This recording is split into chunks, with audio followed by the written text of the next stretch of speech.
The Thing About Georgie, Chapter 2, book by Lisa Graff.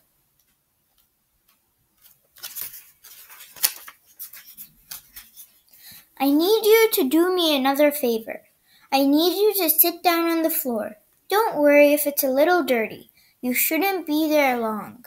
Now stretch your legs out in front of you and pull your knees up to your chest. Wrap your arms around your legs and rest your head on your knees for a second. Then take a couple of deep breaths in and out. It's pretty relaxing to sit with your head on your knees like that, right? I bet you sit like that a lot. Maybe when you want to think for a little bit, or maybe when you're waiting for something to happen. You can probably think that it's no big deal and everyone can do it. But Georgie can't. It doesn't really bother him, really, not to be able to rest his head on his knees when he really needs to do some thinking. But the thing is, he can't, even if he wanted to. You can get up now.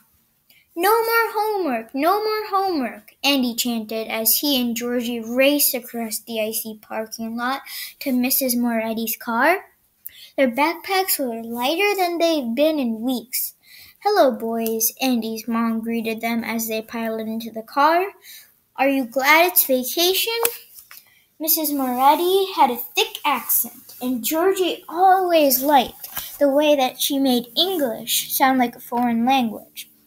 No more homework, Andy cried again. Georgie laughed. When they got to Andy's house, Georgie called his mother to let her know where she was, but he kept his coat on and zipped up. Andy did too. As soon as Georgie hung up on the phone, the boys sped right back out the door. For the past 3 weeks, Georgie and Andy have been running their own business to raise money for Christmas presents. It was Georgie's idea. He figured he was getting too old to give his parents just Christmas cards he made in school, and he still wanted to spend his allowance on comics. So he decided that he and Andy would start a dog walking business after school. He knew that Andy would agree to it since he loved dogs, but he couldn't have one since his dad was allergic. Did you decide what you're going to do with all that money when you get it? Georgie asked Andy on the way to Mrs. Kipp's house. Today was Friday, payday. Yeah, Andy said. I've been saving up for Galactic Traders. You know, that new game. Well, that is if I didn't get it for Christmas. If so, then I'll probably buy Starbase Invasion 7. Cool, Georgie said. He didn't know too much about video games since he couldn't really play them. He had trouble working the controller, so all he could do was watch while Andy played, and that wasn't much fun. They knocked on Mrs. Kipp's door, and when she handed them Buster, her cocker spaniel, be sure you bring him back when he gets too cold, Mrs. Kipp told them while Georgie fastened on Buster's leash. 15 minutes later, they were walking all 6 of their dogs. Georgie always walked the small ones, and Andy took charge of the big ones. One time, Georgie tried to hold on to Tanya, the Great Dane, but when she caught sight of a squirrel, she'd run so fast that Georgie thought she was going to rip off his arm. So now he's stuck with Buster and the 2 poodles, even though he thought poodles were too fancy for their own good. But at least they didn't yank too hard at their leashes. So you know what I was thinking? Andy said as they waited for Apollo, the golden retriever, to sniff a tree. What? Georgie said. Well, I think there's probably a lot more dogs in this neighborhood. Maybe 20 even. We could be making way more money. Yeah, but how are we going to walk 20 more dogs? We could get another partner, Andy said, to help us out. Georgie raised an eyebrow. Like who?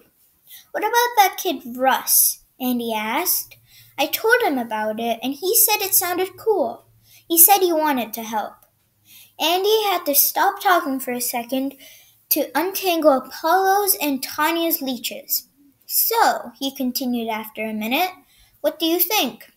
Georgie let out a long breath and watched as it left his mouth like a cloud in cold air. I don't know, he said.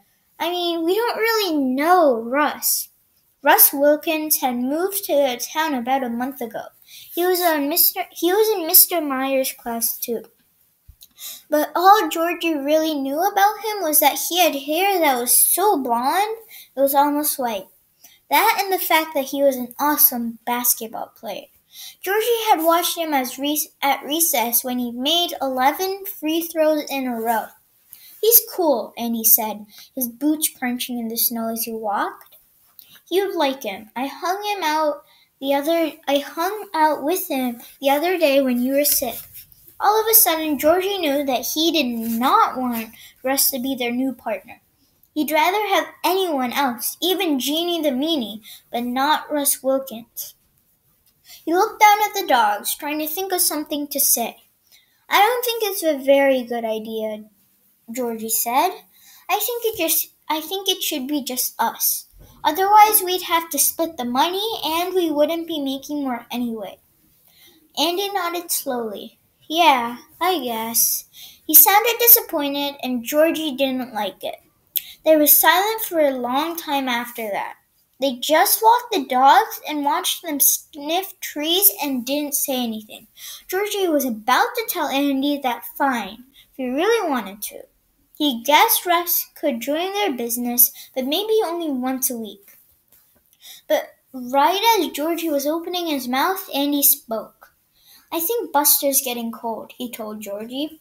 We should probably go back. Yeah, Georgie said. I think the poodles are starting to freeze too.